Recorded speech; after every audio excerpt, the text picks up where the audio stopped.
Bienvenido a la tercera exposición sobre el tema El sermón, su preparación y exposición. Esta es nuestra última de las exposiciones alrededor del tema. Y esta exposición se concentra sobre la pregunta ¿cómo exponer el sermón?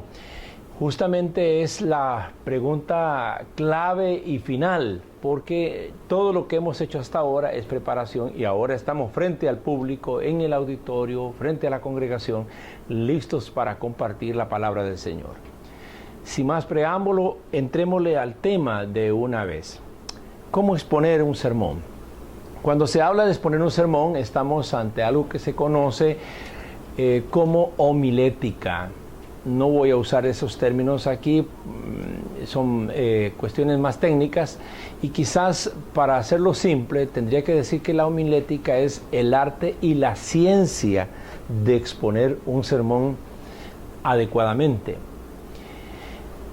Albert Einstein afirmó algo que quiero compartir con ustedes. Él decía que uno no comprende realmente algo hasta que no está en condiciones de comunicarlo de una manera sencilla.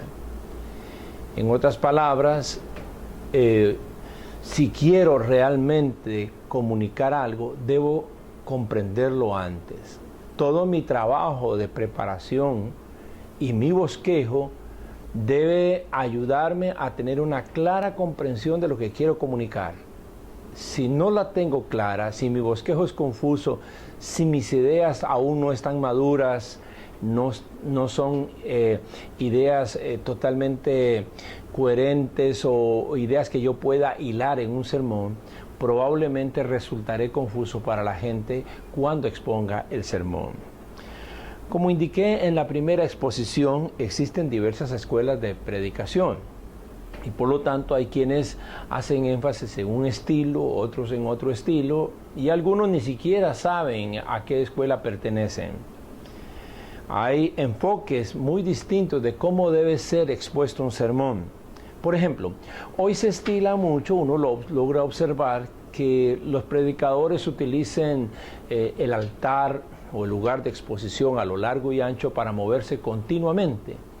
Algunos bajan del altar, tienen más contacto con la gente. Y no voy a decir que eso sea inapropiado, es un estilo, es una forma.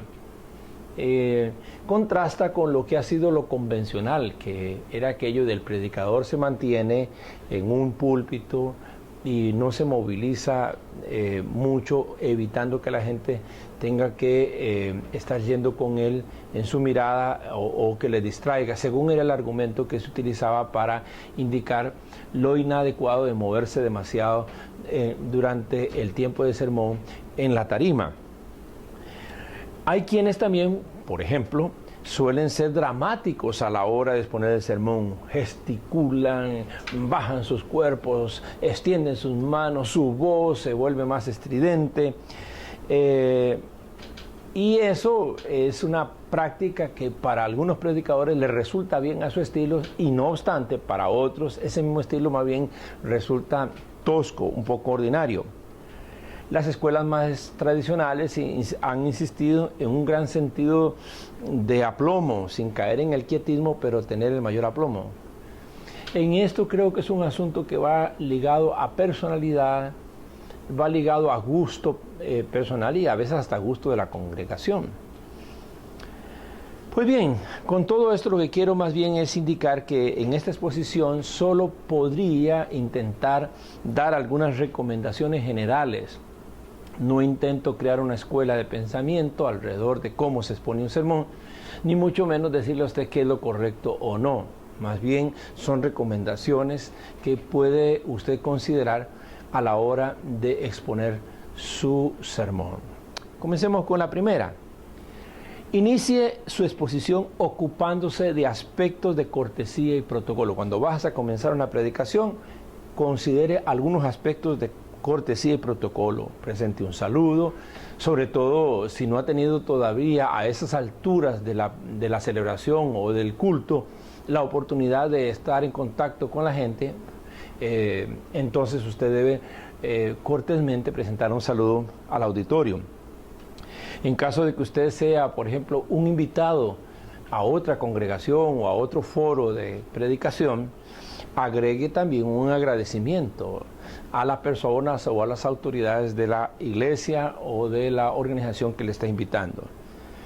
Si se trata de una conmemoración, de un motivo especial de celebración por el cual usted ha sido invitado o está participando en esa ocasión, pues haga de alguna manera mención a eso. Es bueno para la congregación saber que usted viene inyectado del propósito general de aquella celebración y hágale sentir que usted le da importancia igualmente a ese momento.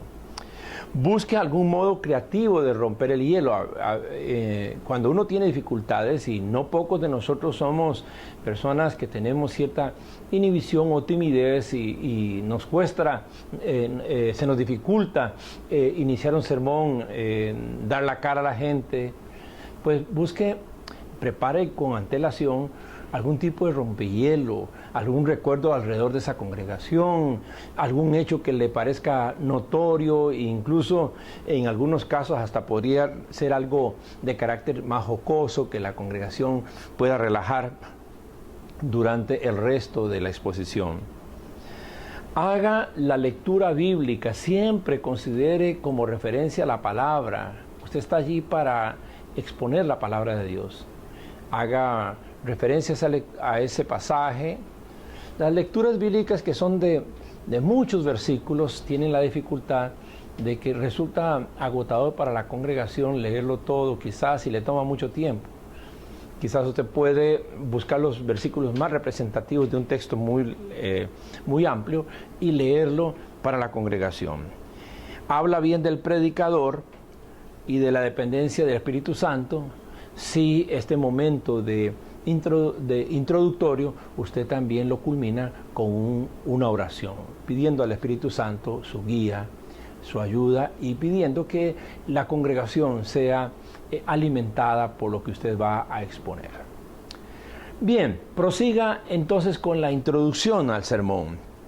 Si aún no ha anunciado el tema, porque puede ser que lo haya dicho de alguna manera, y el propósito que usted quiere hacer, pues este es el momento de hacerlo. La congregación debe saber cuál es el tema. Si usted se va a ayudar con alguna pantalla, pues eso va a ser sumamente útil. La introducción debe ser audible, es decir, la gente debe saber, debe escucharlo bien. Debe ser una introducción directa, lo más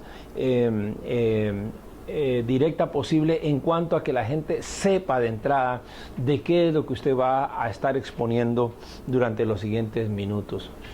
Busque que la introducción sea apelativa, que les llame a la congregación a estar allí en mente y en espíritu, en deseo y en anhelo. Y permita a la congregación conocer de qué va a predicar y cuáles serán los aspectos principales de eso que usted va a predicar. El auditorio debe saber cuál es el asunto de fondo con el cual va a estar en los siguientes minutos. Continúe entonces luego con el desarrollo y la conclusión del sermón, obviamente al final, que por lo general va a terminar con un llamado y un tiempo de ministración acompañada de una oración final o de alguna palabra inspiracional que usted va a compartir con la gente durante la parte final de su exposición.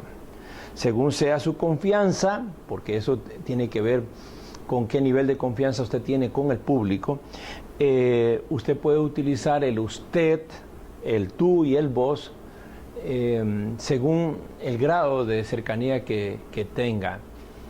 Hay gente que es susceptible a eso. Cuando uno es un extraño en una congregación, el tutear y el vocear no siempre le resulta a la gente cómodo. En otros casos, cuando llegas a una congregación y usted utiliza el usted, la gente dice, se le ve distante. Uno tiene que ser muy comedido en eso. Algunos tenemos, yo no sé, no lo veo como una virtud, lo veo a veces como una dificultad, que utilizamos las tres formas mientras que estamos predicando. Es decir, hay momentos en que nos dirigimos al usted, a veces viendo a una persona le hablamos de tú o de vos.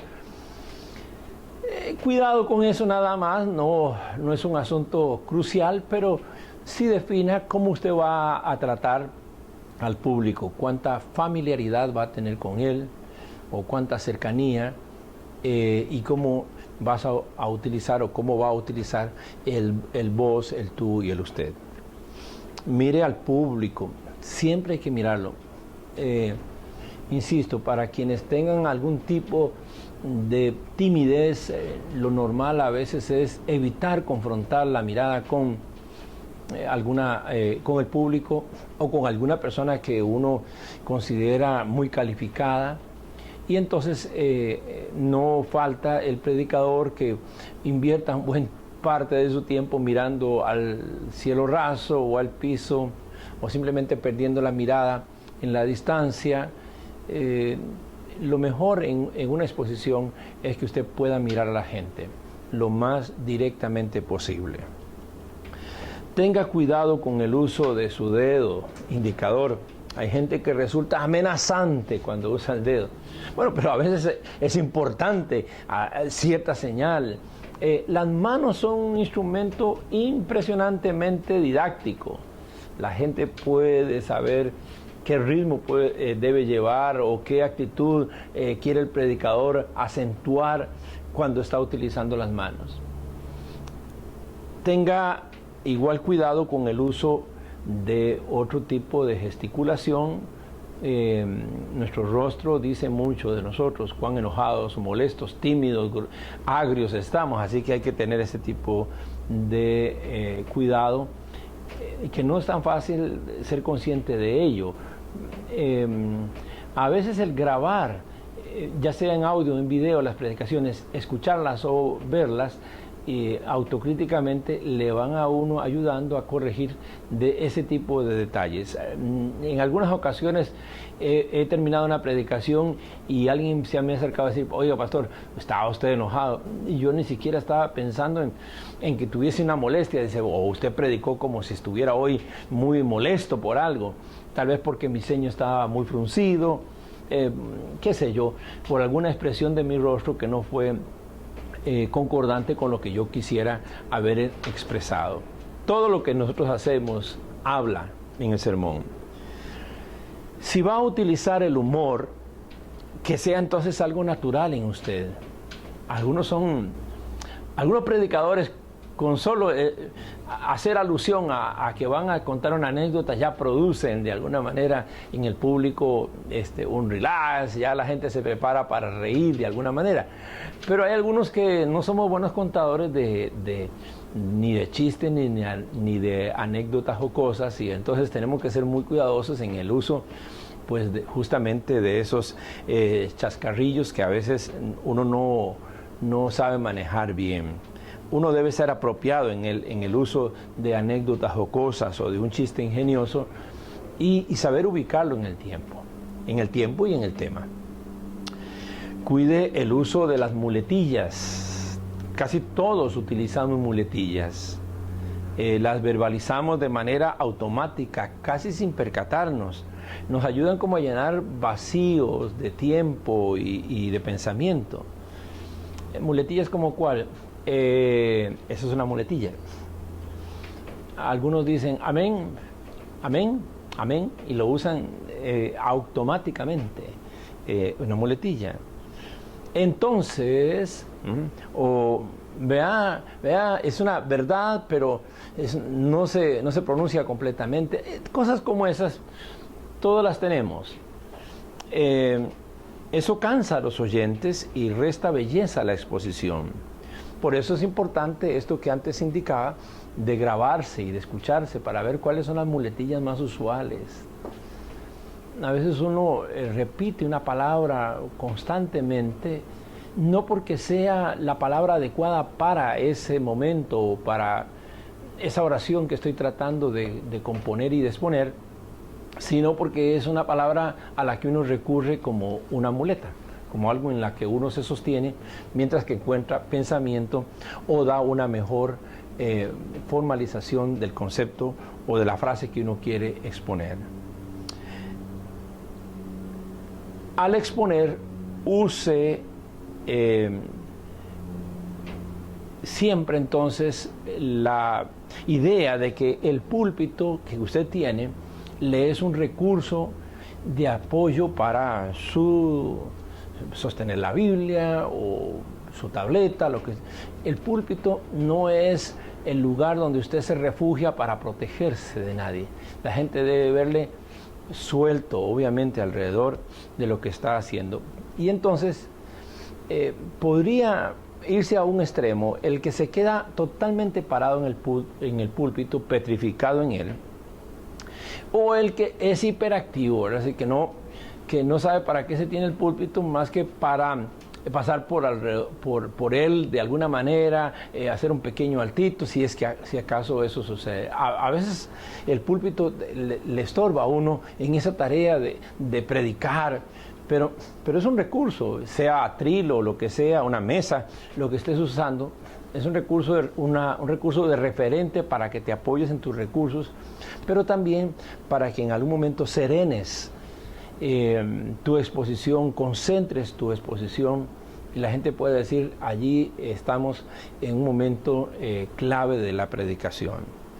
La gente necesita concentrarse en un punto y los movimientos que uno hace deben ser cuidadosos de tal manera que el público pueda seguirle con la mirada sin que le parezca que está observando un juego de tenis.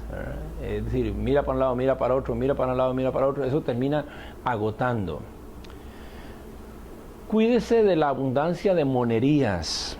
La persona que debe ser vista, admirada y recordada durante y después de su sermón es el Señor. Cuán importante es que la congregación salga del lugar de reunión reconociendo a Dios más que a usted. Hay que usarlos, hay que gesticular, hay que utilizar el cuerpo, ciertos gestos que permitan a la gente ir identificando la dinámica o dinamizar el sermón mismo. Lleve su predicación siempre a un puerto seguro. Asegúrese que usted está llevando a la gente hacia donde realmente usted se propuso hacerlo o donde siente que el Espíritu Santo lo está llevando. Permita a la gente aterrizar con usted. Hay gente que, perdonen en esta frase, hay un refrán que dice mucho cacareo y nada de huevo. Dice mucho, pero no, la gente dice, no sé qué es lo que quiere finalmente decirnos, qué es lo que finalmente está apuntando. Evite que los oyentes se sientan confusos en cuanto a la exposición y en cuanto a lo que usted les anunció que iba a indicar o enseñar en la ocasión. Haga un buen uso del tiempo. Si es un invitado, cerciórese del tiempo que sus anfitriones han considerado apropiado para su predicación. Pregunte con antelación, ¿cuánto se espera de mí? Yo no estoy diciendo que usted no dé oportunidad que el Espíritu Santo de alguna manera le intervenga su sermón. Normalmente asociamos la acción del Espíritu Santo como el alargar un sermón, nunca lo consideramos como un acortar el sermón. Así que cuidémonos de que no sea más bien una interpretación nuestra. Observe el ritmo de la gente. Los gestos delatan o cansancio o aburrimiento o satisfacción o interés. Proporcione bien el tiempo, es decir, recuerde que tiene una introducción que hacer, un desarrollo y una conclusión final y proporcione bien.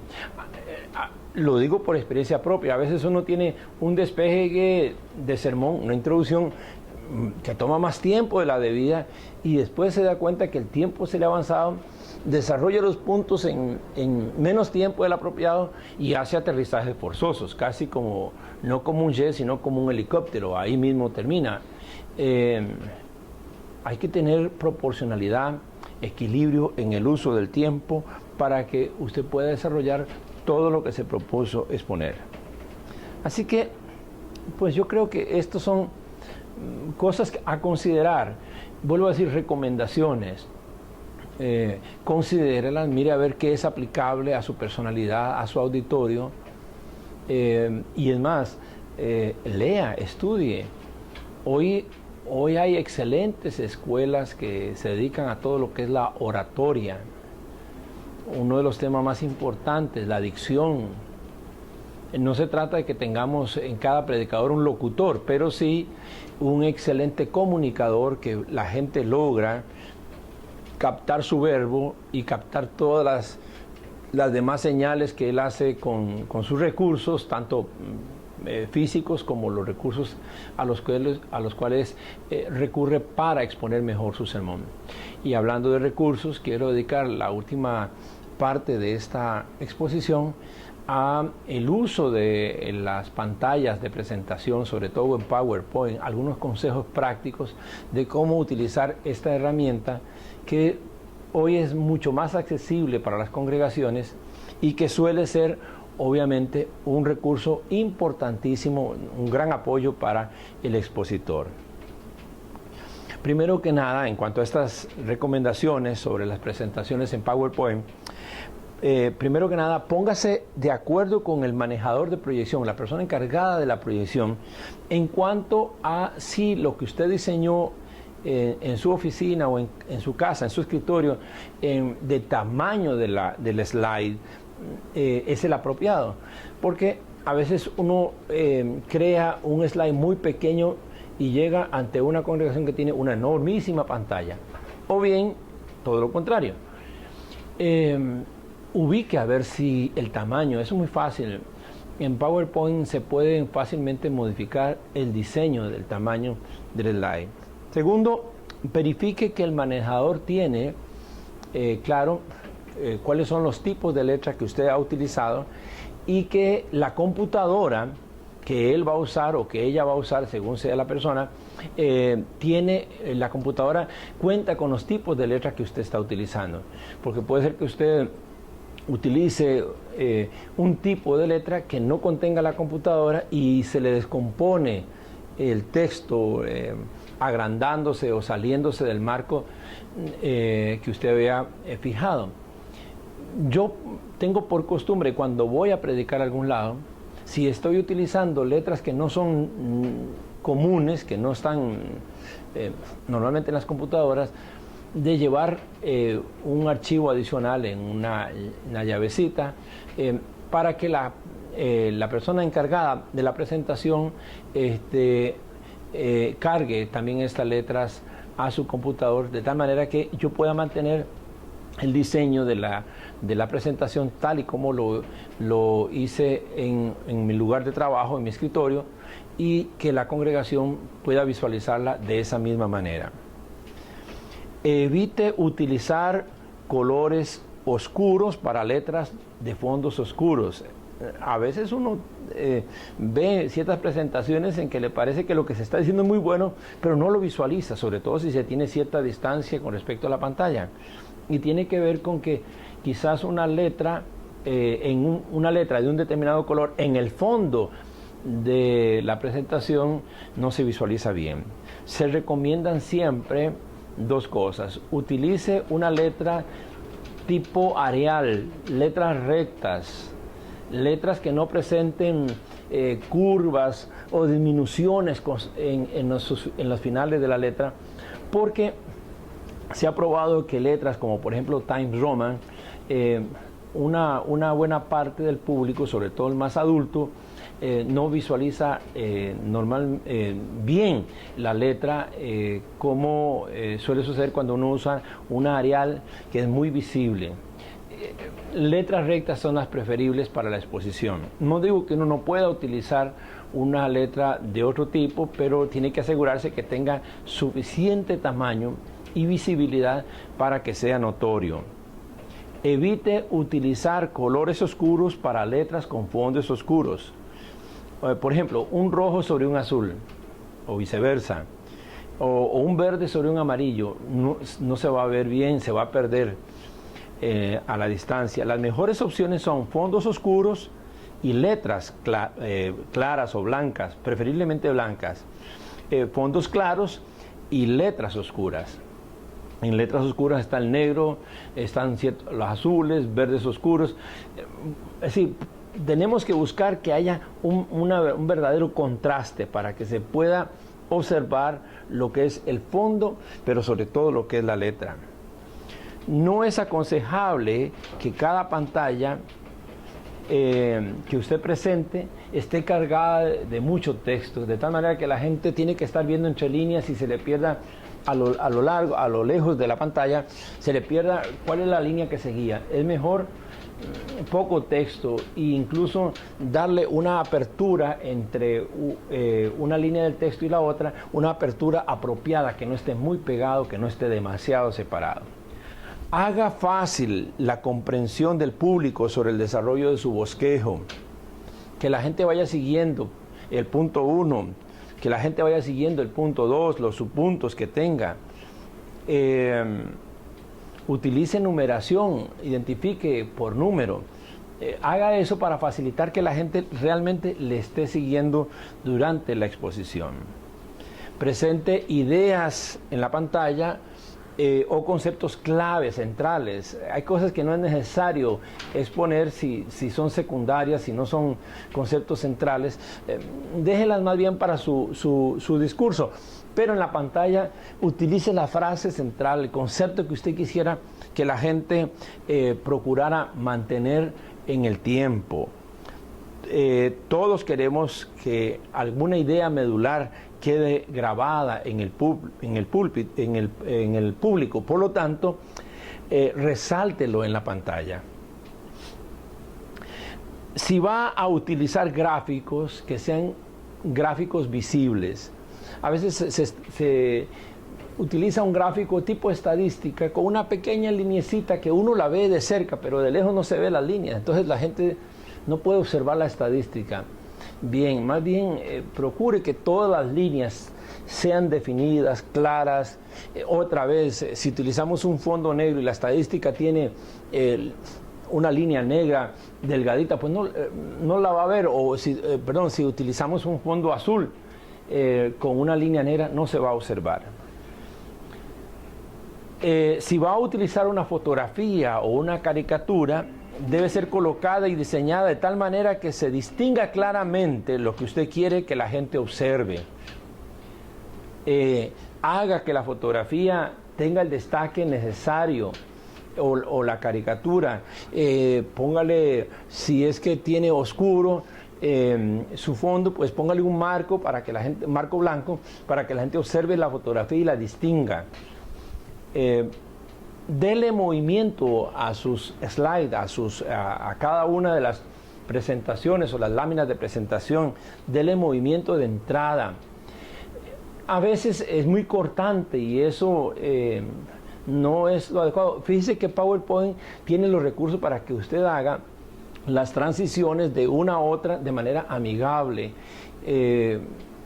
Hay mucho más que decir, por supuesto, al respecto. El auditorio, lo que buscamos es que él tenga la oportunidad de darle secuencia también a lo que usted está diciendo, que no se vaya a perder de la lógica de su exposición. Si no logra percibir la secuencia bien, tampoco va probablemente a concentrarse en lo que usted está diciendo. Y recuerde esto, si usted hace uso de un slide, de una lámina de presentación y poniendo un concepto, es porque usted está hablando de ese concepto. Es decir, no lo use, no lo ponga si usted no va a decir nada al respecto. Podría ser que usted utilice una caricatura, una fotografía y no tenga nada que decir porque las fotografías dicen 1000 palabras. Pero si usted pone una idea, un concepto central, es que usted va a estar hablando sobre eso durante ese momento. Es muy importante también que el que está haciendo de manejador de la pantalla o de la proyección, pues vaya siguiendo la lógica. Yo utilizo por lo general el bosquejo de manera escrita e indico, resaltando en el texto del bosquejo, dónde tendría un slide, para que la persona sepa, no le quede duda de dónde es que tiene que hacer ese cambio. Algunos, pues, ya por hábito de mucho tiempo, con el predicado, pues saben cuándo es que va a cambiar o le pueden seguir con mucha facilidad. Pues bien, aquí algunos consejos finales de orden pues práctico acerca de cómo hacer uso del PowerPoint. Todo esto que he estado señalando busca entonces que nosotros podamos hacer referencia al tema de la exposición a manera de sugerencias. Hay mucho más que decir al respecto. Espero que con esta exposición hayamos hecho realmente un buen trabajo, que sea satisfactorio, que ayude. No es algo totalmente exhausto, no estamos brindando un curso de cabo a rabo, pero sí que hayamos expuesto elementos que vengan a favorecer su mejor crecimiento y su mejor desempeño en la tarea de preparar y exponer un sermón. Pues bien, le quedo muy agradecido por el tiempo que ha dedicado a estas 3 exposiciones. Es mi confianza de que sean de gran ayuda. Esta plataforma es un recurso para usted y para mí es un gusto servirle.